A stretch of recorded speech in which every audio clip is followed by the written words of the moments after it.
consulta, Luis, Wesley? ¿Han bajado la mano, creo ya, algunos? Creo que me parece. Ah, ya, es solamente saludo. ¿Cómo están, jóvenes? Un gusto, un placer una vez más. Muy bien, jóvenes, permítanme presentar mi pantalla y completemos de la mejor manera esta nuestra sesión, nuestra unidad 1, ¿sí? A ver, esto es, sí, este de aquí es. Listo, listo, listo. Muy bien. Muy bien, me parece que hemos llegado más o menos en la sesión hasta las clases de comunicación, me parece. Hemos visto los tipos de comunicación. Estoy presentando mi pantalla, pueden verla, ¿cierto? ¿Sí la pueden ver? Sí, sí, se ve. Sí, excelente. Okay. Muy bien, jóvenes. Ahora sí, díganme. Hemos llegado a esta parte, ¿cierto? Sí hemos completado esto. Sí. Perfecto, Sí. excelente. Sí. Permítanme Sí. borrar estas letritas de aquí. Ahí está. Entonces, hemos hablado también del lenguaje humano. Me parece que estábamos conversándolo con ustedes también, ¿sí?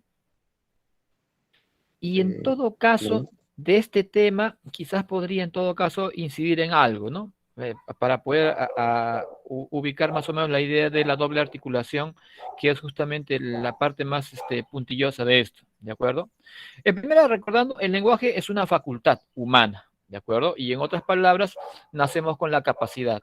Según Noam Chomsky, ¿sí? El lingüista estadounidense, que propone la gramática generativa, que es todavía la escuela más moderna al presente, bueno, pues nacemos, el ser humano nace con la capacidad de desarrollar una lengua, o sea, nace con la facultad del lenguaje, ¿de acuerdo? Claro, la lengua que va a desarrollar dependerá, como señala aquí en las características, dependerá del grupo social en el cual se desenvuelva. O sea, nacemos potencialmente con la capacidad de desarrollar una lengua. Eso es el lenguaje, esa es nuestra facultad. Profesor, Sí, joven. una pregunta. Dígame. Entonces, ¿cómo los antiguos, o sea, desde los nómadas empezaron a hablar? ¿Qué idioma hablaron o cómo empezaron a hablar y todo eso? Esa es una pregunta eterna y tiene que ver también con esa pregunta que se hace de corte filosófico y científico, ¿no? ¿Quién fue primero, el huevo o la gallina, más o menos, ¿no? Y vamos en una especie de secuencia ad infinitum. Lo cierto es que el estudio, en todo caso más serio, sugeriría que lo primero que apareció serían pues las lenguas de corte onomatopéyicas, ¿sí? Y de entre ellos, pues por lo menos al parecer, habrían dos líneas, ¿sí? Ahora que desde un punto de vista teocéntrico, se puede rastrear en algunos puntos, pues tanta similitud que sugerirían tal vez un punto de partida original, ¿no? Una protolengua más o menos, ¿no? Pero en el transcurso del tiempo, pues se habrían ido distanciando geográficamente y al distanciarse geográficamente, pues se fueron haciendo modificaciones sobre la base de lo que ya había en esa protolengua y se fueron haciendo los cambios que ya hacia el día de hoy podemos encontrar, ¿de acuerdo? Así que existiría una beta, una línea de semejanza en todo caso. Y bueno, definitivamente las lenguas, pues, de origen romance, ¿sí? Las lenguas de origen latino, ¿no? El romance, tienen algunas vetas muy cercanas, ¿no? Ya, pues, ni hablemos, pues, ¿no? El italiano, el portugués, el español, tienen muchos, linderos de similitud, ¿sí? Mucha semejanza. Y es que la base latina subyace en ellos, pues, ¿no? Ahora, esta base latina, pues, al parecer también tendría otro punto de encuentro con otras lenguas de corte más orientales y podría encontrar quizás alguna vertiente que pueda ubicarlas en el punto de partida. Pero eso todavía es estudio y investigación, ¿de acuerdo? Para nuestro trabajo, quede claro de que si bien es cierto, la facultad se hace evidente en cada ser humano, el tipo de lengua dependerá del grupo social con el que nos relacionamos, ¿de acuerdo?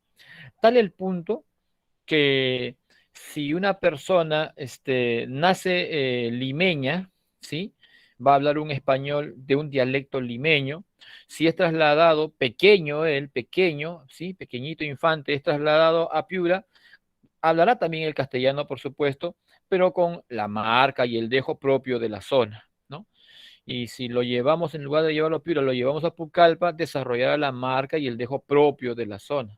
Es más, hay adultos incluso que por asuntos de trabajos o de estudios salen del país y se van a vivir a Argentina por un par de años y regresan hablando pues un español más del dialecto argentino, ¿no? Más gaucho, ¿no? Pibe, oh, boludo, qué sé yo, ¿no? Y más o menos en esos acentos y en esos dejos. Lo mismo pasa para el peruano que se va a vivir a España, y ejemplo muy bueno de eso fue alguna vez Chemo del Solar, que se fue a dirigir un equipo de fútbol a España, me parece que fue un par de años y ya estaba hablando más o menos así, ¿no? Entonces, es obviamente la capacidad que tiene uno para poder aprender, mimetizarse, copiar tal vez, ¿no? Bueno, eso en cuanto al lenguaje. Decimos también que es universal porque está en todas partes donde haya comunidades humanas. Es innato, ya lo habíamos comentado, a partir de Chomsky se considera pues de que nacemos con la capacidad de desarrollar, ¿de acuerdo? Tal facultad, perdón, la lengua, ¿no? Nacemos con la capacidad, con la facultad que es la potencialidad para desarrollar una lengua. Es racional en tanto entran a tallar lo que es el proceso de codificación y de decodificación, ¿no? Este proceso que se desarrolla en el emisor y este otro que se desarrolla en el receptor, por supuesto, ¿no? Ahí está. Es simbólico en tanto se construye a partir de signos convencionales, ¿no? Y este asunto de simbólico conviene mencionarlo de esta manera. A ver, aquí tengo más o menos el esquema que estuve trabajando y creo que puedo compartir con ustedes. Aquí está, ¿no? Esta es la idea justamente de lo simbólico, ¿de acuerdo? Esta es justamente la idea de lo simbólico. Ahí está, ¿sí? Signo que puede ser de tres tipos, ¿no? Un tipo menos trabajado, ¿sí? Menos trabajado, más rudimentario, que no presenta intención comunicativa, pero que se establece por relaciones de tipo causales, ¿no? Causa y efecto. Por ejemplo, las cenizas comunicarían que en el lugar en cuestión hubo antes fuego, ¿no? Entonces uno va por la calle y ve humo a la distancia y sabe que debajo de ese humo pues debe haber fuego de por medio, ¿no? Si hay sirenas, si hay ambulancias y demás, por todos esos sonidos y todas estas condiciones uno puede presumir qué es lo que está pasando. A eso llamamos un cuasisigno, ¿no? Un cuasisigno, un casi signo. En el caso del icono, se guardaría una semejanza entre los referentes, imagen básicamente, y sí habría aquí intención comunicativa, la que aparece en las fotografías, en los paisajes, en las caricaturas, ¿de acuerdo? Imágenes que representan a una persona, a un ser, un objeto distinto de ellos mismos. Eso es el signo, ¿de acuerdo? Y el signo más elaborado, que es el símbolo y que debe ser entendido como el signo lingüístico, hay intención comunicativa, no existe relación causal entre los elementos de la referencia, ni existe semejanza entre los mismos, porque tales elementos son arbitrarios y convencionales. ¿Qué quiere decir que sea arbitrario? Quiere decir que no existe relación o conexión lógica, como en el caso del icono, ¿sí? No existe relación lógica entre el objeto y el concepto que le hemos dado al objeto, ¿de acuerdo? Es como en el caso de nuestros nombres, ¿no? A cada uno de ustedes le ha puesto un nombre en función de la voluntad de sus padres. Lo mismo pasó conmigo. Mi papá vio a su hijo varón y le puso de nombre Waldir, ¿no? Yo me llamo Waldir, ese es mi nombre. ¿Por qué? No juego muy bien a la pelota realmente, ¿sí? Me gusta más el vóley y el básquet, en todo caso, más que el fútbol, el fubito. Por supuesto, festejo los goles de Perú y qué fantástico pase el de Cueva para dar ese gol, es indiscutible. 80% de ese gol de la Padula fue definitivamente de Cueva, ¿no? 85-90% del gol de la Oreja Flores fue de Cueva, indiscutible. Como arranca de antes de mitad de cancha y como filtra un pase hasta ponerlo prácticamente en el pie de la Oreja Flores. Es indiscutible, pues, ¿no? Para mí, desde mi lectura, fantástico. Pero vamos, realmente no juego muy bien fútbol, a pesar de que me llamo Waldir, ¿no? Y es que no existe conexión lógica entre el nombre que me han puesto y la persona que soy yo. A eso llamamos arbitrariedad. ¿Y por qué convencional? porque es un concepto, es un nombre, es un símbolo que todos en conjunto hemos aceptado y que todos en conjunto manejamos en los mismos términos. Pregunto, ¿cuál es el símbolo de la paz? Una Una paloma blanca. paloma La bandera blanca. blanca. Una Una paloma paloma blanca. blanca. Sobre todo una palomita blanca, ¿de acuerdo? Una palomita blanca. Claro que si tú tienes un carro nuevo, ¿sí? Hermoso, ¿sí? De un color rojo, Ferrari, fantástico carro, ¿sí? Estacionado debajo de un árbol y ves un montón de palomas encima, para ti eso necesariamente no va a ser tanto paz, ¿no? Las circunstancias sugerirían algo distinto, pero en la convención, en el acuerdo, les he preguntado qué significa y todos coinciden en lo mismo, porque es una convención, ¿de acuerdo? Lo mismo pasa para la justicia. ¿Cuál es el símbolo de la justicia? La balanza. La balanza, ¿de acuerdo? La balanza es símbolo de la justicia, aunque seguramente si ustedes van al mercado que está al costado de la universidad, ¿sí? Al Villa Sur, y compran medio kilo de lo que sea y lo llevan de una tienda para pesar en otra tienda, seguramente la balanza, estoy casi convencido de eso, la balanza de la otra tienda arrojará un peso distinto del aquel por el cual ustedes han pagado. Y ustedes lo llevan a 10 balanzas distintas, 10 tiendas distintas, y seguramente, por lo menos de esas 10, por lo menos en 5 o en 6 casos, no habrá coincidido en el peso. La corrupción.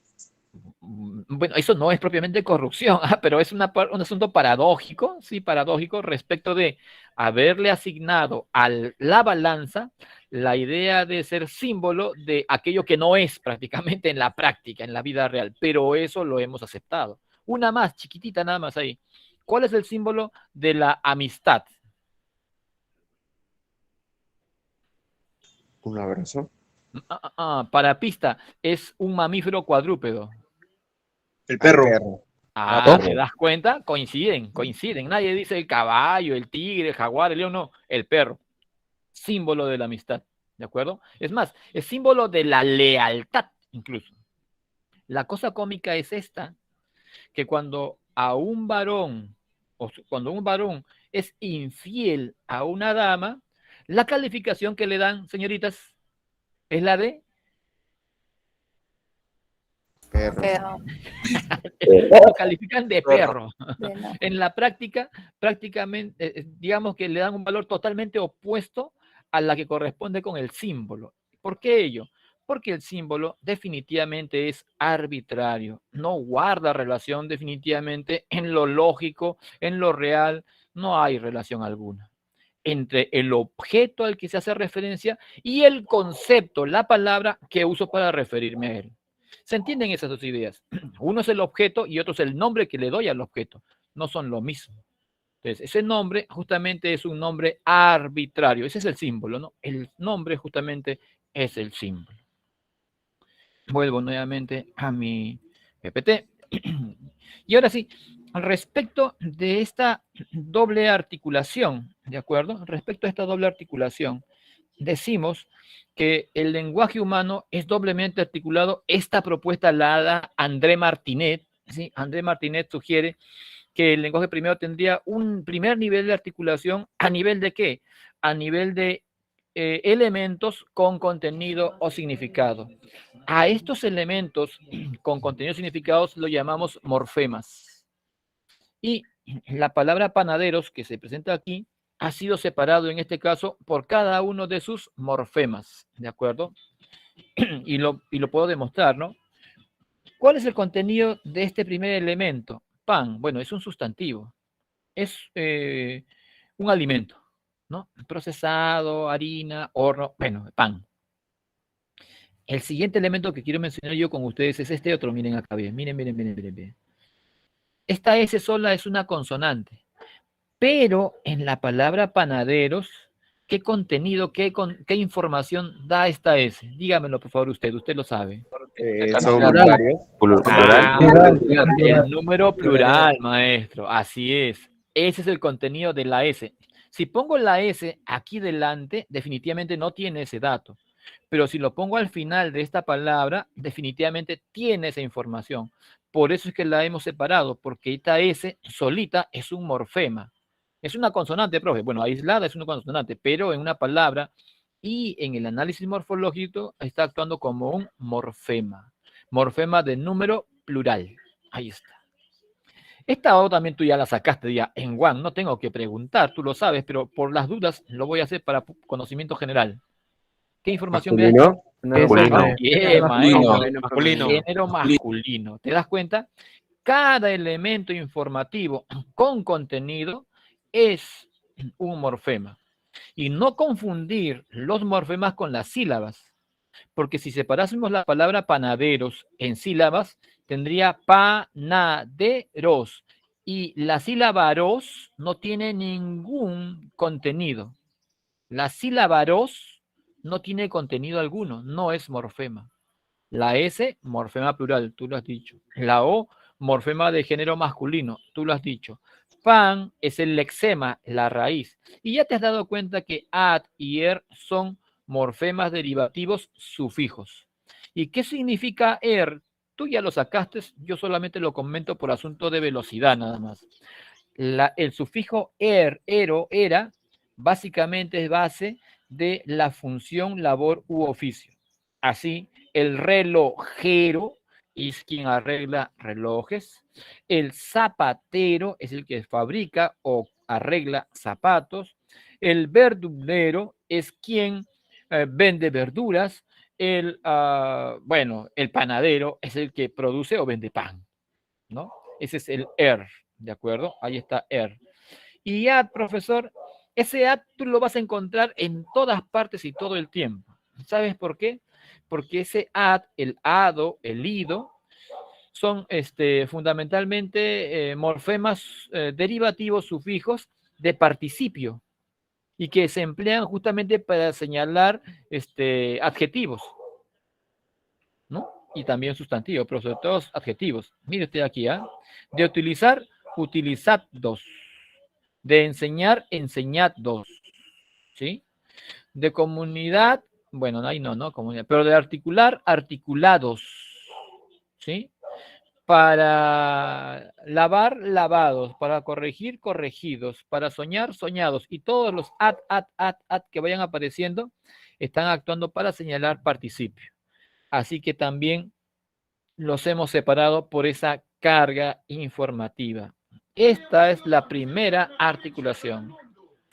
La segunda articulación es a nivel de sonidos, a nivel de elementos que suenan.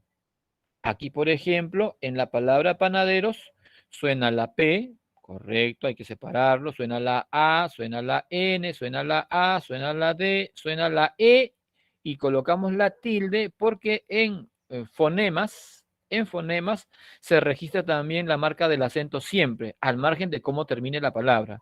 Suena la R, suena la O, tengo a ver cuántos, 1, 2, 3, 4, 5, 6, 7, 8, 9, tengo 9 fonemas que coincide, en este caso, coincide con el número de letras o grafemas, ¿sí? En este caso, grafemas y fonemas han coincidido, por decirlo. Estos son grafemas, esta es la letra, la palabra, la muestra, esta es la derivación en morfemas y esta es el análisis en fonemas. Cada uno ha sonado, así que tenemos 9 grafemas y tenemos 9 fonemas. Ahí está, ¿no? Ahí está. Esa es la idea.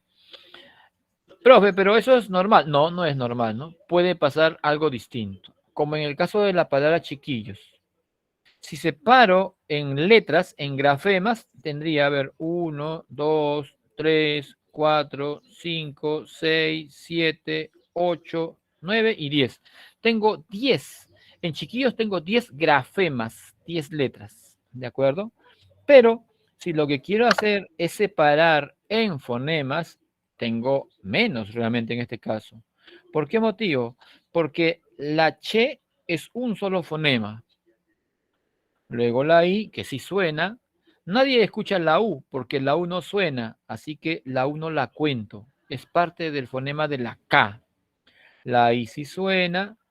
No se escucha doble fonema en la doble L, sí 2 letras, pero solamente un solo fonema. Así que aquí también tenemos un solo fonema. y la O y la S que ya habíamos visto antes. Así que la palabra chiquillos, a nivel de fonemas, tiene solamente 7 fonemas, 10 grafemas y 7 fonemas. Bueno, en la palabra inhabilitados, tú sabes que la H se sumará como grafema, pero no se contará como fonema porque la H no tiene sonido. Y el fonema es una marca básicamente asociada con el sonido. ¿De acuerdo? Entonces, eso para que quede clara un poco la distancia. Y podríamos trabajar más, pero les dejo, voy a dejar esto más o menos para que lo vayan viendo. Sigo. Funciones del lenguaje. La función referencial, la función expresiva, apelativa, fática, metalingüística y poética. Esto queda más gráfico así. La función que tiene que ver o está relacionada con el emisor es la función emotiva o expresiva. ¿Qué es lo que hace esta función? Bueno, señala o presenta el estado de ánimo del emisor, sin necesidad de decir estoy alegre o triste, ¿no? Sin necesidad de eso. Porque hay gente que sale a dar su discurso delante del público y dice, me siento extremadamente contento y feliz. Y por cómo lo dice, más bien parece que tuvieran castigado, más bien, ¿no? Pero no expresa su rostro, ni su discurso, su estado de ánimo. Pero, note aquí, en este ejemplo, esto sí expresa el estado de ánimo de la persona, sin necesidad de decir si está feliz o triste. ¿Qué dicen ustedes? Para la persona que dice esto, ¿estaría feliz o estaría triste? Feliz por los signos. ¿Cierto? ¿Cierto? Pero vamos, ¿sí? Vamos. Si solamente lo digo, qué día tan fantástico, qué día maravilloso, o qué excelente. O sea, eso, si lo califico entre positivo y negativo, definitivamente está en el terreno de lo positivo. Y no he dicho si me siento feliz yo o no, pero la expresión efectivamente evidencia, destaca el estado de ánimo no del que escucha, sino del que emite la información, del emisor. Así que en la función expresiva, lo que prima es cómo se siente, la evidencia de cómo se siente el emisor. ¿De acuerdo? En el caso de la función apelativa, bueno, se incide en el receptor. ¿Por qué motivo? Porque se evidencia función apelativa cuando el enunciado, la información, la comunicación busca una respuesta del receptor, como lo son las órdenes, las súplicas, los pedidos, ruegos y demás. Ahí está, ¿no? Como en el ejemplo, pásame el martillo, por favor. ¿No? Este enunciado, bueno, pues sugiere una respuesta del receptor, ¿no? Prima en este caso la reacción, la respuesta del receptor. Para cualquiera, ¿no? Silencio, todos de pie, siéntense. Eso fundamentalmente, pues, es función apelativa. Aunque nosotros tenemos algunas particularidades simpáticas en nuestro castellano. Una de ellas, bien evidente, es cuando pedimos la hora. Es raro que alguien diga, que alguien pida, deme la hora, por favor. En el caso nuestro, en el coloquio nuestro, sobre todo en el limeño, normalmente pedimos la hora preguntando de modo indirecto. ¿Sí? Preguntamos, no pedimos que nos den la hora, preguntamos si tiene hora. ¿Tienes hora? ¿No? O sea, la respuesta a la pregunta de ¿tienes hora? Podría ser sí o no, nada más, ¿no? Sí o no. Pero siempre que preguntamos, ¿tienes hora? Nos dan exactamente la hora, ¿no? Nos dan exactamente la hora. Profe, ¿tiene hora? 1:39. Esa sería la respuesta más o menos. Esa más o menos es la idea. Esa es la función apelativa. También se le dice función conativa, ¿sí? Es la función apelativa o la función conativa. Ahí está.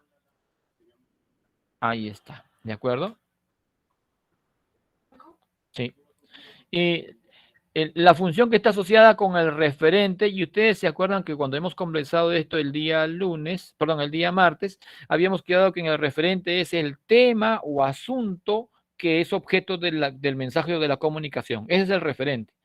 Así que cuando lo que importa no es el estado de ánimo del emisor, no se evidencia eso, ni es esperar la respuesta del receptor, entonces normalmente ha de primar ¿qué cosa? El contenido, el mensaje, el referente. Y cuando prime el referente, entonces hablaremos de una función referencial. Todo nuestro diálogo en esta sesión es fundamentalmente referencial.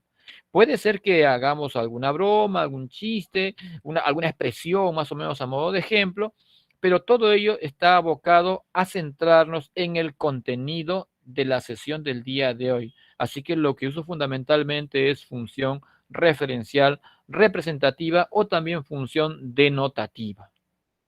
Aquí, note usted aquí, no se puede descubrir al asesino del médico. No puedo reconocer en este discurso el estado de ánimo del emisor. No puedo saber si está triste o feliz o molesto. No lo puedo saber. Tampoco puedo reconocer en este discurso cuál es la reacción que debe tener el receptor. Afirmativa o negativa. Acción o no acción. No puedo reconocer cuál es la respuesta. Porque no es pregunta, no es pedido, no hay nada de por medio. ¿De acuerdo? Aquí, ¿qué es lo que pesa? El tema, el asunto, el referente. A eso llamamos una función referencial. La función asociada con el mensaje es entendida como la función poética o la función estética. Esta función fundamentalmente incide en hermosear, decorar. Lo que pesa fundamentalmente es que el discurso se escuche, se oiga bien, ¿no? ¿Un piropo? Puede ser un piropo, pero un piropo elegante, ¿no? Porque hay piropos también groseros, también definitivamente. ¿Ah? A Un la halago, flaca, un halago flaca, entonces. flaca. Eso no tiene nada de poético ni de estético, ¿no? Pero tal vez un refrán sí, tal vez un refrán sí tenga una función poética presente, pero sobre todo los versos, ¿no? Sobre todo los versos. El lirismo de los versos es evidente su función poética, ¿no? Me gustas cuando callas porque estás como ausente, ¿no? Profe, los poemas. A eso voy, el poema, ¿no? Ahí, mi infancia, que fue dulce, serena, triste y sola, se deslizó en la paz de una aldea lejana, entre el manso rumor con que muere una ola y el tañer doloroso de una vieja campana. Dábame el mar la nota de su melancolía, el cielo, la serena quietud de su belleza, los besos de mi madre, una dulce alegría, y la muerte del sol, una vaga tristeza. ¿Así enamoró a su esposa, profesor? No, pero de todas maneras, la galantería siempre está presente. Pero caen fácil, ¿ah? Pero ojo con esto, ¿de acuerdo? Ojo con esto. En el verso que acabo en todo caso de presentarles, sin los versos que acabo de presentarles de Abraham Valdelomar Pinto, Tristitia, se habla de su infancia, se habla de dónde vivió en una aldea lejana, el manso rumor de una ola. Hay mucho de referente, hay mucho del tema. El tema aquí es dónde ha vivido el poeta. Está ahí presente. ¿Hay función referencial? Sí, sí hay. Pero prima en ese discurso la función poética. Porque la estructura que se le ha dado, la musicalidad que se le ha dado, definitivamente sugiere pues lo poético y lo estético. ¿A qué voy con esta reflexión? En los discursos, en los enunciados, ustedes van a encontrar normalmente más de una función presente, pero deberé de juzgar de las dos o tres que estén presentes, cuál de ellas es la que es más importante, la que predomina. Y hay golpes en la vida tan fuertes, yo no sé, golpes como del odio de Dios, como si ante ellos la resaca de todos los sufridos se posara en el alma. Son pocos, pero son. Puedo notar seguramente pues función expresiva, una especie de dureza, rudeza, energía, tal vez hasta molestia. Puedo notarlo, pero es indiscutible también la presencia de la función poética. Y en el verso, regularmente, la función poética o estética es predominante, regularmente. Ah, ¿sí o no? Es otro negocio, ¿sí? La función relacionada con el canal, y tú te acuerdas que el canal es el espacio físico por el cual se traslada la información, es denominada función fática o función de contacto. ¿De acuerdo? ¿Qué es lo que pretende esta función o cómo se reconoce esta función o para qué sirve esta función? Fundamentalmente para identificar la operatividad del canal. ¿Qué quiere decir eso? Eso quiere decir que lo único que pretendo al aplicar función fática es cerciorarme de que el canal esté operativo. No me interesa en ese caso ni el estado de ánimo, ni la respuesta del oyente, ni el contenido, ni hermosear el discurso, sino simplemente asegurar que el canal está siendo operativo. ¿Me entendieron eso? ¿Me escucharon? Sí, profesor. Ya está, perfecto. Las dos preguntas que les acabo de hacer son preguntas que tienen una estructura, una intencionalidad fundamentalmente fática o de contacto. Les pregunto, ¿me escucharon? ¿Me entendieron? ¿Qué es lo que estoy haciendo? Estoy asegurando que el canal esté operativo. Una forma también muy clara de reconocerlo es cuando uno habla por teléfono. Cuando uno habla por teléfono, normalmente hace esto, ya, cuando contesta, ¿no? ¿Aló? ¿Sí? Ah, ok. Oh, hola. Ah, ya, perfecto. Ya. No. Ah, Franco. ¿A qué? Ya, todo lo que has mencionado en esos sonidos, muchos de ellos ni siquiera articulados, como el o muchos de ellos que no son articulados, solamente cumplen la función de comunicarle al interlocutor que estamos atendiendo lo que está hablando. ¿Qué es lo que logramos con eso? Decirle al interlocutor que el canal está operativo. ¿Sí? A eso llamado función fática o de contacto. ¿De acuerdo? Y la última función que está asociada con el código y que puede ser en todo caso, digamos, la más complejita de todas. Cuando hablamos de función metalingüística, lo que se hace es que el contenido de la comunicación del mensaje se centra en explicar al código mismo. Esa es su preocupación, explicar el código. ¿Y en qué términos? En términos del código. Explico el código en términos del código. Ahora, pregunto, esto que he mencionado, explicar el código en términos del código, ¿queda claro o quieren un ejemplito? Un ejemplo. Un ejemplo, profesor. ¿Te has dado El cuenta que lenguaje de la manos pregunta sería- que he hecho ha sido totalmente intencional? Porque yo sé que tú me vas a pedir un ejemplo. ¿Pero por qué lo hago? Porque quiero que me ayudes en esto. Mira esta figura. Mira esta figura. Defíneme, por favor, emisor. ¿Qué es emisor? Vamos con el ejemplo. El que recibe. El que manda el transmite el mensaje. mensaje. El que envía. El que Emite el mensaje. transmite el mensaje. El que codifica el mensaje y lo transmite. Muy bien, jóvenes. Excelente. Excelente. Muy bien. Ahora mira esta figura. Mira esta figura. Si tú hablas del emisor, si hablamos del emisor en términos de quién recibe de quién envía el mensaje, quién codifica el mensaje, quién lanza el mensaje, estamos hablando en función al tema o asunto. Y eso es función referencial o representativa. Lo que tú has dicho está en función referencial o representativa. No me interesa propiamente el código, sino estoy buscando el tema en este caso, de la pregunta que he hecho. Pero si quiero hablar en términos metalingüísticos, tendré que explicar el código. O sea, en este caso la palabra emisor. ¿Y en qué términos? En términos del código. Y eso es en función a los elementos, las reglas, las reglas del código y de la estructura del código. Dígalo literalmente. Vamos con el ejemplo, seguimos. ¿Qué es emisor en términos metalingüísticos? Categoría gramatical, dígame. Categoría gramatical. Emite. ¿Es un? ¿Codifica el mensaje? ¿Es un ¿Sustantivo? Es un sustantivo. Eso es en función al código. Otro más, en función al código metalingüístico. Por el acento, ¿qué tipo de palabra es? Masculina. Por el acento. Aguda. Aguda. Aguda, ¿de acuerdo? Vamos, por el género. ¿Qué tipo de palabra es? Masculino, masculino. Masculino, ¿de acuerdo? Todo lo que estamos hablando está en función a explicar el código. No me importa el contenido de la palabra ni su significado, sino simplemente el código.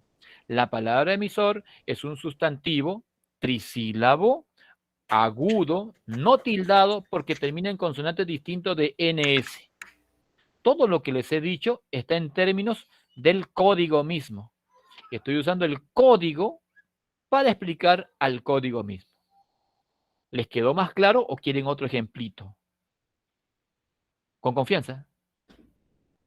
Otro, profe. Otro. Listo, otro. Otro, Vamos con profe. este. Y este todavía debe ser mucho más gráfico. Esta palabra, jóvenes, que estoy escribiendo en este momento aquí, por favor, en una o dos palabras, no más.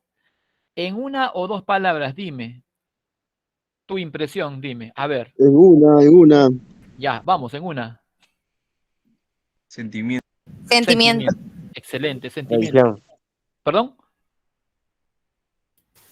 Traición, dice. Aprensión. Aprensión. Me agarraste con esa. Otra. Vamos, otra. Amor. Sentimiento. Mentira. ¿Qué más? Desilusión. Desilusión. Ya, perfecto, excelente. Magnífico, maestro. Otro más. Fracaso. Fracaso. Ya está, excelente. Muerte. Vamos. Enamoramiento. Tristeza. Enamoramiento. Muerte, Muy bien. Inversión. Muerte. Desilusión. Noviazgo. Desamor. Fixación. Noviazgo. Tristeza. Traición. Matrimonio. Complejo. Complejo. Depresión. Ahora miren. Enfermedad. Enfermedad. Oh, qué buena. A este nivel no había llegado mi razonamiento. Ilusión, profe, ilusión. Como Excelente, ella. maestro, excelente. Pero vamos. Engañoso, profesor. Pero eso ya hay que preguntárselo a Miyashiro en todo caso, ¿no? O a Erika Villalobos, más o menos, ¿no? O al señor del portal. Pero vamos, al margen de eso. Todo lo que ustedes me han mencionado está en función a su conocimiento, a lo que han leído, a lo que han conocido, a sus experiencias. Está en función de eso, ¿de acuerdo? Recuerdo que alguna vez hice la pregunta y una señorita me contestó en una frase así, ¿eh? No existe. Así, en una me contestó. Y obviamente, pues, eso obedece a su misma experiencia, es más que fijo. Pero al margen de ello, todo lo que ustedes han contestado está centrado en el contenido de esta palabra y la relación que ustedes han tenido con ella. Y eso está en función básicamente referencial o función representativa.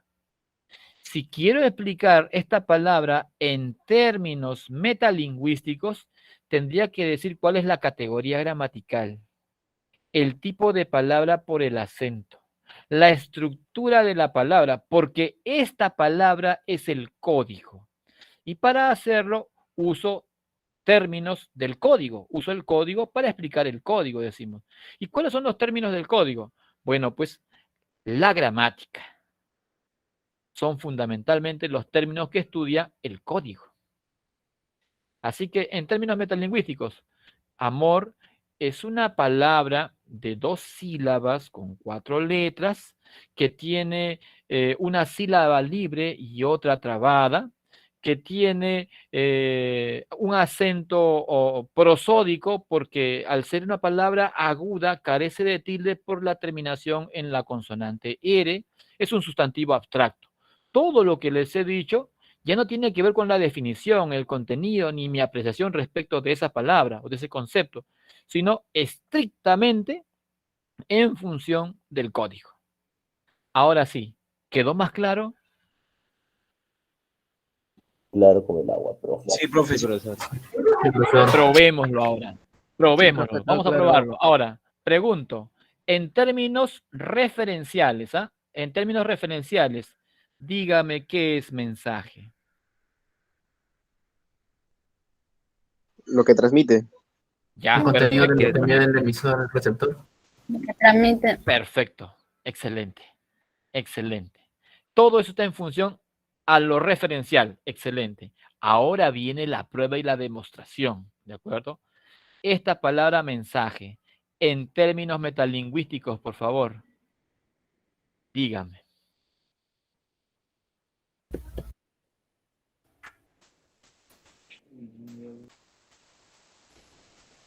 Grave, profe. Una palabra Grave, grave. tricílaba, Excelente. ¿Qué Masculino. más? Es un masculino, singular. masculino, excelente, singular, Sustantivo. excelente, sustantivo. Sustantivo. Perfecto, señores. Entonces lo entendieron. Cuando ustedes usan las categorías gramaticales para hablar de una palabra, están en términos metalingüísticos. Cuando usan de la palabra para definir, para conceptualizar, para opinar, para criticar, pueden estar más en términos referenciales o representativos. Que les quede claro eso, ¿de acuerdo? Excelente. Sigo. Plano del lenguaje. Son dos planos del lenguaje, ¿de acuerdo? Lengua y habla. En este caso, aquí tengo la descripción, aquí tengo la comparación, ¿de acuerdo? Son dos planos del lenguaje. ¿Recuerdas? El lenguaje es la facultad. ¿Cómo se reconoce? En estos dos planos, en la lengua y en el habla. La lengua que es psíquica, que es mental, ¿de acuerdo? Es psíquica y es mental, está almacenada aquí. Todo mi conocimiento lingüístico, toda mi lengua, reglas, pausas, entonaciones, los lexemas, las construcciones, todo está almacenado aquí. Y de todo el abanico que tengo yo almacenado aquí, selecciono los más adecuados para construir mi discurso. Y a eso llamo habla. A eso le llamo habla. Voy acá con el cursor. ¿De acuerdo? A eso llamo habla. Por eso decimos que en el caso de la lengua hablamos fundamentalmente de lo psíquico, de lo mental, mientras que cuando hablamos del habla hablamos fundamentalmente de lo físico y hasta de lo fisiológico, ¿de acuerdo? Voy a eliminar este de aquí, a ver. Se puede hablar también de psicofísico, pero es fundamentalmente físico y fisiológico. ¿Por qué motivo? Porque la lengua es el abanico, lo potencial guardado en tu mente, mientras que el habla es lo que es la concretización de lo que tú has guardado en tu mente, ¿de acuerdo? De lo que se ha almacenado. ¿Y cómo llegó a tu mente? Bueno, llegó a tu mente porque eres parte de una comunidad lingüística. Así que la lengua es social, ¿de acuerdo? Y por consiguiente es heredada de generaciones a generaciones ad infinitum. Mientras que el habla le corresponde solamente a un individuo, al que ejecuta o al que concretiza la lengua, ¿de acuerdo? Y dado que la lengua es social y es psíquica, fundamentalmente debe de ser teórica, ¿sí? Fundamentalmente es teórica. Mientras que el habla, evidentemente, requiere del aspecto físico, es fundamentalmente práctica. Fundamentalmente práctica, es la ejecución, ¿de acuerdo? Y dado que la lengua obedece a un grupo social, a una comunidad lingüística o a una comunidad de hablantes, se dice que es más o menos variable o casi fija. Casi fija.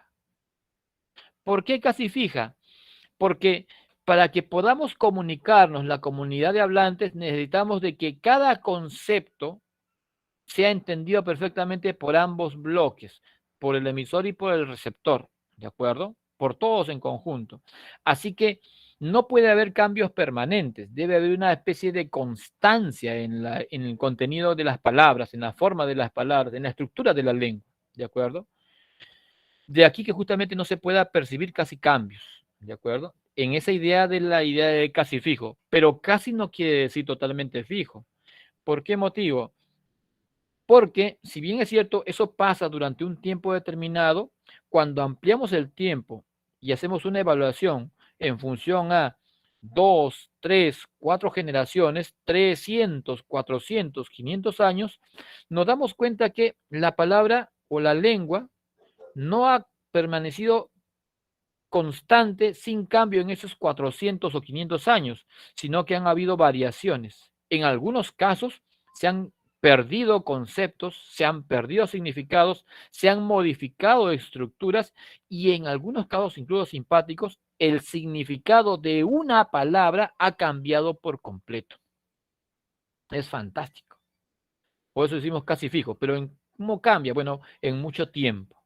Y como cambia mucho tiempo y nosotros estamos sujetos a las leyes físicas, no podemos vivir más de 100 años en promedio, bueno, pues casi no percibimos los cambios. se nos hace muy complicado ver un cambio. Aunque claro, nosotros hemos sido privilegiados, hemos visto el nacimiento de una frase que ha reemplazado a la frase estoy misio y estoy aguja. Estoy chihuán. Ay, ay, ay, ¿te das cuenta? Esa frase Chihuahua. nosotros la hemos visto nacer. A las siguientes generaciones que usen la frase no sabrán de dónde vino, pero nosotros sí sabemos de dónde apareció, cuáles fueron las circunstancias históricas, sociales y políticas que dieron origen a esa frase tan simpática. Ya no importa el apellido ahí. En la frase de Toy Chihuán no importa el apellido. Y lo digo porque Chihuán era realmente, bueno, es realmente un apellido, ¿no? Pero en la frase pierde contenido de apellido, se vacía de eso y adquiere un significado pintoresco, definitivamente, ¿no? No tengo plata, no tengo recursos, aunque gane 15.000 soles. Bueno, entonces, esa es justamente la idea de casi fijo, ¿de acuerdo? Mientras que el habla es variable. ¿Y por qué el habla es variable? Porque cambia con el desarrollo de la persona, del hablante. Cuando era niño hablaba de una manera, cuando me hice adolescente de una manera distinta, de adulto hablo de una manera totalmente distinta. Es más, mi manejo lingüístico obedece ahora incluso a las circunstancias, porque por decir, en este espacio académico estoy obligado por mi función docente a usar un estándar de la manera más pulcra posible. Esa es mi obligación como docente, ¿de acuerdo? Pero cuando cierre la sesión, guarde la laptop, bueno, hablaré con mis hijos y no usaré este habla, este discurso no lo usaré. Y si voy a comprar al vecino de la esquina, no le hablaré en estos términos. Y si me encuentro con un amigo, un pata muy cercano, le hablaré en unos términos todavía mucho más familiares y mucho más coloquiales. ¿Por qué? Porque ese es el asunto justamente de la variación del habla y de mi competencia lingüística. En términos gráficos, puedo llevarlos a esto también que he construido, y aquí está, ¿no? Cuando hablamos de la lengua, decimos que es casi fija o más o menos variable, dependiendo de algunos conceptos. Digamos que la lengua es inmutable, hay inmutabilidad de la lengua al presente, en este momento, en la sincronía. Durante un periodo de tiempo, la lengua no cambia, ¿de acuerdo? Pero habrá mutabilidad, habrá cambio en la diacronía, esto es, en mucho tiempo. En 400, 500 años de historia, hacemos una evaluación y definitivamente hay consonantes que usamos más, consonantes que usamos menos, palabras que van desapareciendo y más. A eso nos referimos con la idea de la mutabilidad. Dígame, joven, por favor. ¿Cuáles eran las jergas que antes usaban, o sea, en su tiempo cuando era joven? Una que ustedes también quizás hayan escuchado. Cuando querían fastidiar a un muchacho, sí, porque lo consideraban lento, le decían termo. Habla termo, le decían. Nada, profe, no lo saco. Solo calienta el agua para que otro se la tome. ¿Qué te parece? Nada, profe. ¿Duro, sí o no? Eso es duro, definitivamente. ¿Cómo fue, profe? ¿Cómo así? Hay otro, hay Callado, otra profe. más simpática todavía. Le decían, ¿cómo le decían? Habla caracol, le decían. ¿La sacas? ¿Por qué? Sí, profe. ¿Por qué? Cachudo, baboso y arrastrado. Bueno, esas ya han pasado pues a un segundo plano, prácticamente han desaparecido con mi generación, ¿no? En esa época pues decíamos amigo, brother, ¿no? Pata, causa, ¿no? Cápsula, loco, local, loquito, locario, locazo. Todos los locos estaban ahí, más o menos la idea más o menos del amigo, ¿no? Y me acuerdo que alguna vez uno le dijo, habla, causita, y el otro le contestó, habremos robado juntos, pero le dice. Y no entendí muy bien la razón de la referencia, pero después cuando hago un poco de investigación me doy cuenta de que la palabra causa en el diccionario de Lampa, que existe, el diccionario de Lampa, significa compañero del delito. amigo en el crimen. Sí, profe, Ese es porque o pauta. sea, viene de que, o sea, dos personas estaban en la cárcel por la misma causa, por el mismo delito. Ajá. Pero mira la idea, en el barrio, así entre amigos, muchachos, causita, todo el mundo de la causa, me acuerdo. Hasta que uno lo detuvo al otro, habremos robado juntos, pues le dice. Y después lo reflexiono, lo pienso y lo investigo un poco y me doy cuenta que efectivamente pues la palabra causa originalmente significaba ello, ¿no? Entonces, en la diacronía pues definitivamente hay muchos elementos que van a cambiar. El día de hoy la palabra pedófilo es una palabra condenada, proscrita, un adjetivo descalificativo completamente, pero en el original paidos, que es la raíz, es niños, y filos es amor. Ahora, el griego considera tres conceptos para amor. El ágape, que es el amor a Dios, el amor santo, el eros, de ahí la palabra erótico, el amor, la pasión por el sexo opuesto, fundamentalmente, ¿no? Y el amor filios, que es el amor filial, el amor entre padres, hijos a padres, hermanos muy queridos. El sentimiento que tú tienes para con tus seres queridos, ese es un amor filial. Y ese amor no tiene nada de erótico, no tiene nada de perverso ni nada de sucio. Así que realmente en la idea de la paidofilia, lo que se presentaría sería pues un amor de padre a hijo o de hijo a padre, a un niño, digamos así, ¿no? O sea, un amor sano, un amor correcto, digamos así. Pero el día de hoy, tú no puedes declararte pedófilo de ninguna manera, y menos si eres profesor o docente, porque eso es sanción prácticamente, retiro de la cátedra. Entonces, los conceptos han ido variando, pero ¿cómo? En el tiempo, en la diacronía, han ido adquiriendo nuevos valores y perdiendo valores, modificando estructuras, modificando letras y más. ¿En función a cuánto? A 400, 500, 600 años. Por eso es que a nosotros se nos hace prácticamente imperceptible reconocer dichos cambios. Vamos adelante. Me falta siempre tiempo. Bueno, variación lingüística. Cuando hablamos de variación lingüística, hay que primero aclarar siempre esto, siempre debe quedar claro. Toda lengua, toda lengua, toda lengua es susceptible de variar, ¿de acuerdo? Toda lengua es susceptible de variar por la dinámica social, por la cultura, por los cambios. La tecnología significa un nuevo reto también para ir agregando elementos a una lengua, y ejemplo de eso pues tenemos ahorita el verbo chatear, el verbo whatsappear, ¿no? Bueno, vamos por ahí. Así que toda lengua es susceptible de tener cambios. Los factores fundamentalmente van a ser dos. Por un lado, los factores de tipo geográficos, ¿sí? Eso quiere decir una comunidad, ¿sí? Geográficos, y los factores sociales. Esto tiene que ver con los grupos sociales o los estratos sociales, ¿de acuerdo? Hay un término que en lingüística se conoce como economía lingüística. El hablante tiende a usar elementos, licencias, espacios vacíos para economizar su discurso. Se llama economía lingüística, se tiende a eso. Así que en vez de decir, pues, por supuesto, uno tendría a decir sí, nada más, ¿no? En vez de decir buenos días, papá, buenos días, papá, más o menos de esa manera, ¿no? Y va simplificando la cantidad de sílabas, economía lingüística, ¿no? Entonces, en la mañana se levanta el joven y baja a desayunar con la familia, ve a papá, mamá, pa, ma, o puede decir ma, pa, más o menos de esa manera, ahí sale ma, al menos su saludo, ¿no?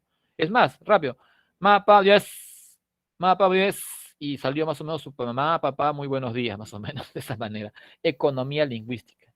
Sin embargo, y hablando de estratos sociales, los jóvenes han logrado una cierta, han actuado muchas veces de modo muy liberal al respecto y hasta de una manera muy simpática, ¿no? Y en vez de decir simplemente sí, Simón, 50. Por supuesto que yes. Esa frase fue interesante, ¿eh? Por supuesto que yes. ¿No era más económico decir sí?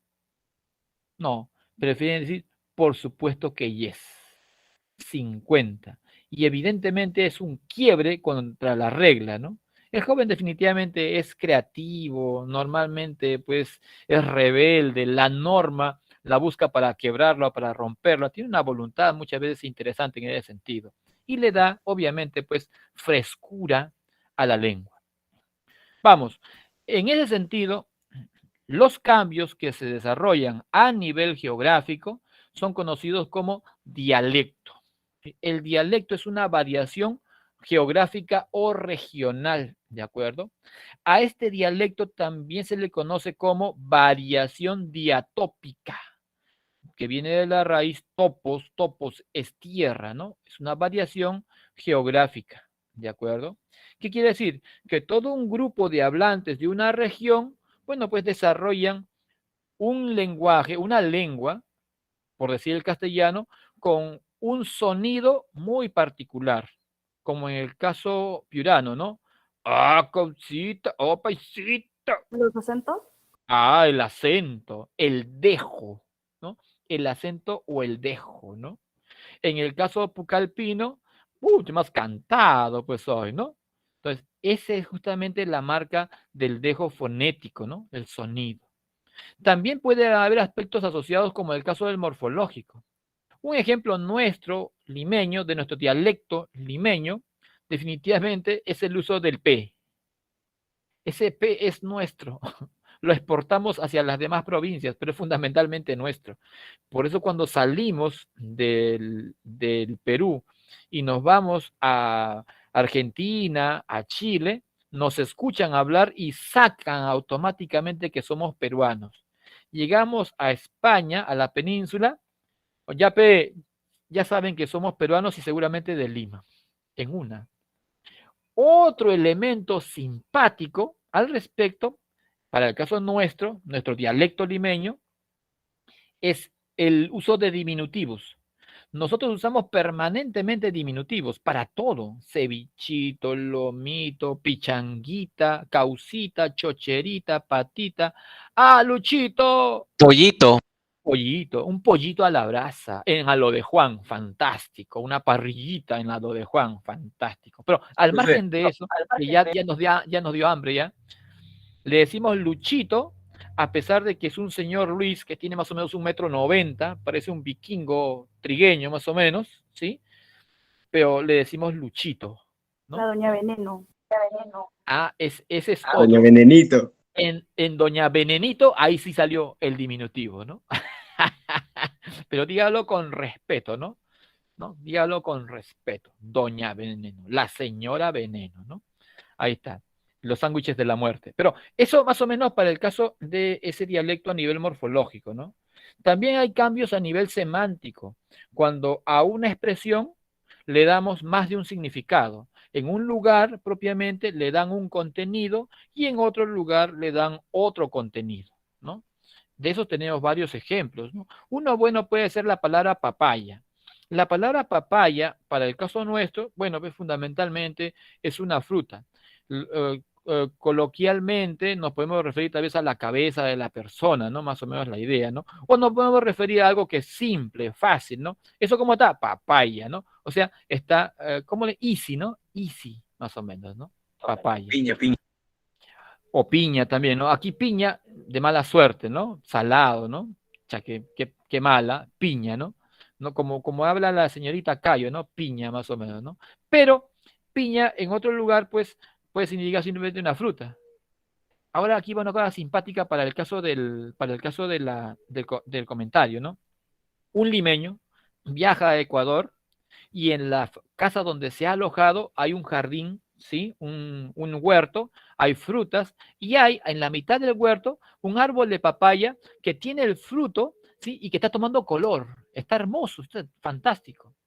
Así que el caballero no tuvo mejor comentario que hacerle a la dueña de la casa. Bueno, pues señora, qué lindas están sus papayas, ¿no? Y la señora de la casa le contestó con una soberana cachetada. Indignadísima la mujer. ¿Por qué? Porque en el coloquio de ese lugar en Ecuador, la palabra papaya se aplica al busto de la dama. Por supuesto, pues eso. ¿Y cómo le dicen a la papaya, profesor? No, yo me imagino que en el caso del producto mismo, del fruto de la papaya, obedece pues a una circunstancia, a un espacio determinado también, y tal vez tengan otro concepto, pero realmente no lo conozco. Pero en la mente de la dama, y esto es una anécdota real, simpática, ¿no? En la mente de la dama, definitivamente pues tal frase era inapropiada e inaceptable, ¿no? El hombre había sido invitado por el esposo de la dama. Cuando el esposo regresa de lo que ha salido, el hombre está metido en su cuarto, contrariado el visitante, la mujer le reclama al esposo, has venido a meter aquí un malcriado, un insolente, ¿qué te ha dicho? Me dijo eso, tú tienes que pedirle perdón a él, le dice, porque para él el concepto papaya se refiere a eso, le dijo. Claro, los dos estaban avergonzadísimos definitivamente de lo que había pasado. Pero vamos, en el caso sintáctico, el plano estructural de la oración. La sintaxis estudia la estructura oracional. Una frase que debería ser en el castellano, los encantos de la selva, en el caso del castellano pucallpino, se convierte en, dígamelo, dígamelo. Dejo. Los encantos de la selva. ¿Cómo lo diría un pucallpino? De las hembras, de la selva su encanto. ¡Ah, De la selva, excelente! su Hasta encanto. con el dejo lo dijo. Así es, de la selva sus encantos, ¿no? De la selva su encanto. Habría sido más o menos de esa manera, ¿no? Y su marido es un pendejo. Entonces, eso más o menos sería la estructura en el caso sintáctico, ¿no? Sigue siendo castellano, pero obviamente, pues, es un castellano no limeño, no piurano, no chinchano. Opa, chincha, familia, ¿no? Ahí va la idea. Y a nivel lexicológico, bueno, pues definitivamente para un concepto, para un contenido, para un significado, puede haber distintos conceptos dependiendo de la región. Para el adolescente o puber, en el caso limeño fundamentalmente, peruano y sobre todo limeño, usamos la expresión chibolo. El pulpín. El pulpín ya es algo más técnico ya, y es para jóvenes que incluso llegan a tener 18, 19 años. Pero para el que tiene 12 años, fundamentalmente, chibolo. En el caso argentino, es pibe. En el caso mexicano, es chavo. En el caso, En Argentina es che. español, para el caso español, para España, ¿Vos? Chaval. chaval. Y para el caso venezolano, Carajito. Chamo. he escuchado que le dicen carajito también. ¿Mamá huevo? Pero también, una cosa medio raro también. Casi nos suena muy fuerte para nosotros, para nuestros oídos tan limpios, ¿no? Pulcros. Pero chamo, chama es una constante que se usa de modo coloquial, ¿no? Sí, coloquial. Y en el caso chileno, usan el nombre de un cuadrúpedo. ¿Te acuerdas? Cabrito. Así es. Se usa la expresión cabrito. Aquí, en Lima, a alguno de ustedes yo les digo de esa manera y se sentiría sumamente ofendido, porque en nuestro dialecto tal concepto tiene una carga distinta, ¿no? Pero eso obviamente obedece pues al dialecto chileno, ¿de acuerdo? Eso respecto del dialecto. En el sociolecto, que es una variación cultural, social y cultural, también entendido como una variación diastrática asociada a los estratos sociales, tenemos tres niveles: el superestándar, el nivel culto, el que se emplea fundamentalmente en la literatura. Hasta una lisura en literatura se considera nivel superestándar. ¿Ah? Fantástico, ¿sí o no? En el nivel estándar estamos en este momento en sala, ¿de acuerdo? Y también en tu casa, cuando se habla de modo respetuoso, formal, amistoso, buenos días mamita, buenos días papito, ¿cómo está viejita, linda, etcétera? Estamos en el nivel coloquial estándar. Y el nivel subestándar, que tiene fundamentalmente dos realizaciones. Por un lado, el popular, que tiene que ver fundamentalmente pues con uso inadecuado de términos, digamos que confusión en el uso de letras o de sonidos, ¿sí? O limitación y mucha redundancia, fundamentalmente popular. Y el vulgar, el que está asociado pues con la grosería, con el insulto, la replana se dice, o también por supuesto el lenguaje de Lampa, ¿no? Ahí está. es el nivel subestándar. El dialecto, esta pantalla es el ejemplo en todo caso de lo que hemos conversado, ¿sí? El idioma, que es la oficialización de una lengua y que podemos decir entonces que tal lengua ya existía antes de hacerse idioma. Ahora se ha oficializado por asuntos pues políticos, económicos, administrativos, culturales, y que por consiguiente tiene efectos a esos niveles jurídicos, efectos legales, efectos administrativos y demás, ¿de acuerdo? En el caso nuestro, según la ley, son idiomas oficiales el castellano y cualquiera de los demás, el castellano y cualquiera de los demás, siempre que predominen, en la zona donde predominen. Así que si en un lugar se habla quechua, será idioma el castellano y el quechua. Si en un lugar se habla aymara, será idioma el castellano y el aymara. ¿De acuerdo?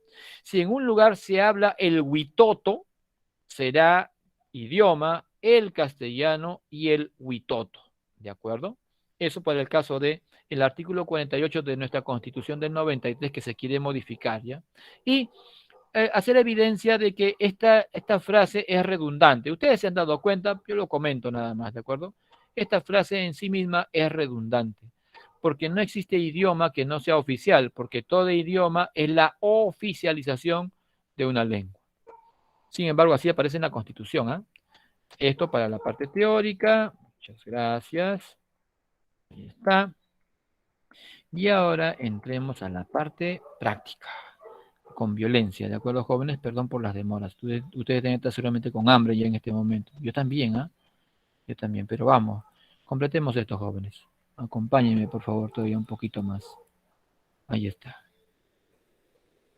Ejercicio de clase. Dice, establezca si es verdadero o falso. Vamos, agarremos la pluma.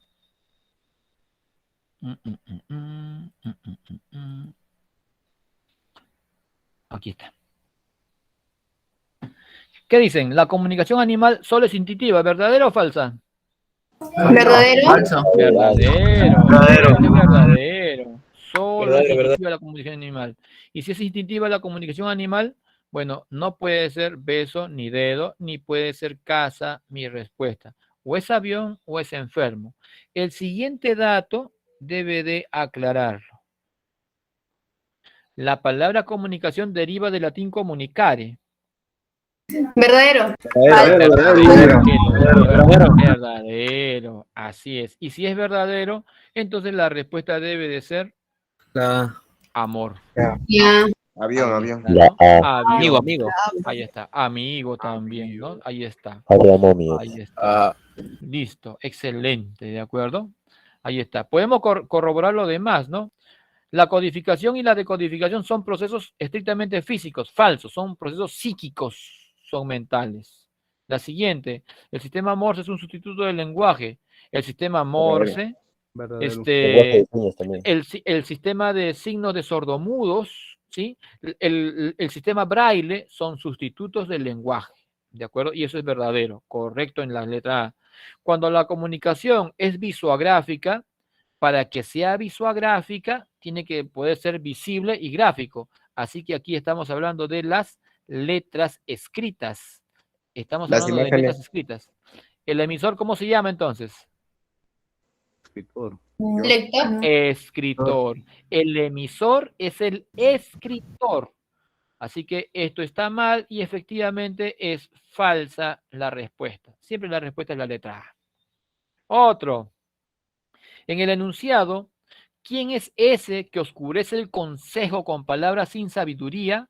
Ahora ciñe como varón tus lomos. Yo te preguntaré y tú me contestarás.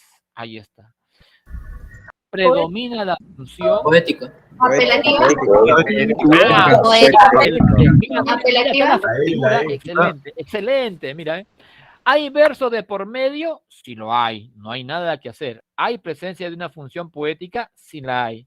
Pero no solo eso, aquí es evidente también que lo que se está pretendiendo en este discurso es que el receptor tome una actitud. Ahora tú ciñe como varón tus lomos.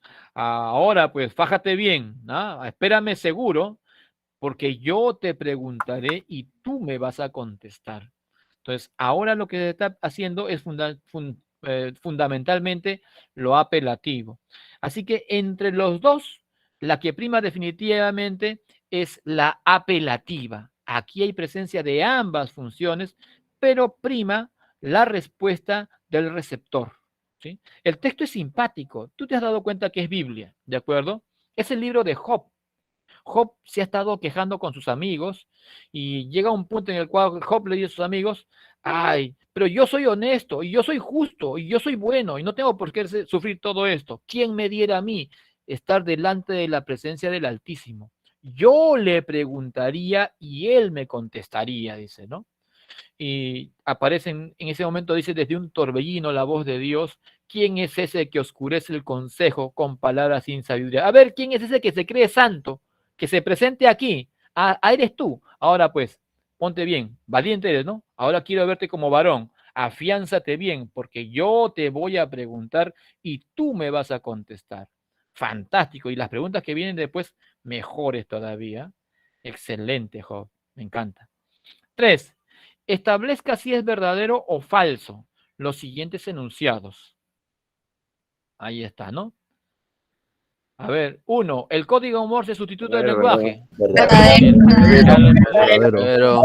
Descarte casa, descarte dedo. Siguiente. La decodificación Verdadero, se realiza verdadero, en la fase verdadero. fisiológica del receptor. Falso. Falso. Es la psicología. No en la fase fisiológica. Es en la fase psíquica. Psicológica. Así es. Así que no puede ser avión la respuesta porque esta es falsa. Así que todo lo define. La 3 no tengo ni que leerla porque es igual en ambos casos. Voy directamente a la 4. La separación en sílabas es ejemplo de la primera articulación. ¿Qué dices? Falso, falso. Excelente, falsa. Que quede clara esa, ¿de acuerdo? Que quede clara esa. Excelente. Cuando tú tienes una pregunta con enunciados, lo que tú tomas es el primero de ellos y validas. Si te parece raro, no le encuentras sentido, vas al segundo y lo validas. ¿Verdadero o falso? Descartas opciones y juegas solamente con las que te quedan. Tienes 180 minutos para 100 preguntas, eso es menos de 2 minutos por cada pregunta. Y hay preguntas que te van a tomar más tiempo. En las preguntas de comunicación es donde debes de correr, sin fallar. Aquí no puedes fallar. 4. Los aplausos de la barra al equipo de todos, nuestra blanquirroja querida, que vamos a ir a ganar el repechaje, constituyen un tipo de comunicación No verbal. Verbal auditiva. Así es. No verbal auditiva. Así es, maestro. Así es, damita. Excelente. 5. Con respecto a las clases de comunicación, relacione ambas columnas. La columna A de letras con la columna B de números. El sonido del timbre del recreo. Vamos, dígame. Comunicación no humana. No humana. No verbal. Humana, ¿cierto? No verbal. No verbal. ¿Y qué más? Comunicación humana, no verbal y acústica.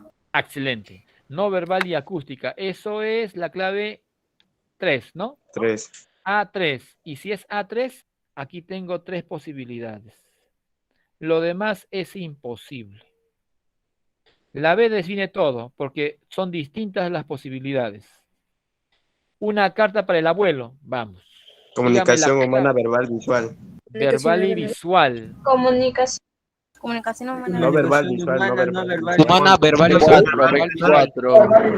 No verbal. No. Verbal. Es verbal, es verbal. Verbal. Cuatro. Y la respuesta entonces es la clave. La B. La clave vaca. Excelente. La clave vaca. Así es. Y podemos comparar todos los demás casos. ¿Ah? A ver. Las señales de tránsito constituyen un sistema de comunicación humana ¿de qué tipo? No verbal, auditivo. No verbal, visual e indirecto. Así es. verbal, Es visual. no verbal, es visual y es indirecta. Así es. Porque el semáforo o la señal de tránsito se constituye en medio de comunicación. Excelente. 7. Presenta una perspectiva innatista del lenguaje humano. Ese lo habíamos mencionado, ¿de acuerdo? No aparece La en el gráfico. C. La Noam respuesta es la Chomsky. clave casa, Noam Chomsky. Él es el que plantea justamente lo que se conoce como la gramática generativa. Esta gramática generativa justamente es la que propone el lignatismo, ¿de acuerdo? André Martinet habíamos dicho que había presentado la idea de la doble articulación, ¿te acuerdas? Primera y segunda articulación, es asunto de André Martinet. Ferdinand de Saussure es el líder de los estructuralistas, el maestro líder de los estructuralistas, entre ellos Martinet, Carl Bühler y otros más, Roman Jakobson y demás. Y este Ferdinand de Saussure es el que plantea sus famosas dicotomías. Y entre sus dicotomías, ¿te acuerdas? Aparecía justamente la que tenía que ver con ese asunto de la más o menos variación de la lengua. Esto es, la mutabilidad de la lengua y la inmutabilidad de la lengua. Ahí está, ¿de acuerdo? Eugenio Cocherio es el que va a estructurar la normativa castellana, la normativa de la lengua, y Carl Bühler es un norteamericano, en todo caso importante dentro del estructuralismo norteamericano. 8. Marque la aseveración incorrecta, la incorrecta. Toda lengua cambia con el tiempo, ¿verdadero o falso? Verdadero. Verdadero. Así Verdadero. es, Verdadero. ¿La lengua es potencial, sí o no? Verdadero. Excelente, es potencial. ¿El idioma es la lengua oficial de un país? ¿Verdadero o falso? Falso. Verdadero. El idioma Falso. es la lengua oficial de un país, siempre, ¿ah? Eso es verdadero. Verdadero. Otro, la lengua hablada es primigenia y la más importante. Verdadero. Verdadero.